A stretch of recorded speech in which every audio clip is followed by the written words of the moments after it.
ना तिथे आणलंय एवढं मात्र कळलंय. आता ती ऑफिशियल अटक अजून त्यांनी जाहीर केलेली नाहीये.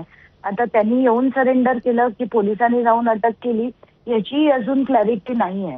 पण अनेक गोष्टी, अनेक प्रश्न मनात उद्भवतात की बाबा काल मला सकाळी 8 वाजता कळलं, 8:30ला मी पोलीस स्टेशनला पोहोचले आणि तिथून अगदी स्टेटमेंट रेकॉर्ड व्हायला 12 वाजले एफआयआर व्हायला. आणि तोपर्यंत सासरचं एकही व्यक्ती तिथे उपस्थित नव्हतं.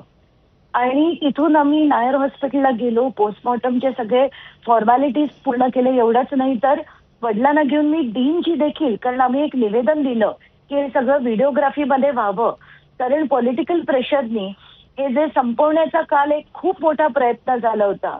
तर तिथे म्हणून कुठलंही प्रेशर येऊ नये म्हणून व्हिडिओग्राफीमध्ये व्हावं अशी मागणी आम्ही डीनकडे केली आणि ती मान्य देखील झाली. 2 विटनेस आणि 1 मेडिकल ऑफिसर अशी ताबडतोब त्यांनी टीम अपॉइंट करून व्हिडिओग्राफीमध्ये काल पोस्टमॉर्टम होईपर्यंत सासरचा एकही व्यक्ती तिथे उपस्थित नव्हता. तिथे फक्त तिच्या माहेरची माणसं आणि काही बीडची माणसं जी तिथून त्यांना खूपच म्हणजे डिस्टर्ब झाले होते सगळे म्हणून ती लोक होती. पण जर ती फक्तच आत्महत्या होती तर सासरचं कोणीच असू नये हे देखील तितकंच म्हणजे चिंता करण्यासारखी ही गोष्ट आहे.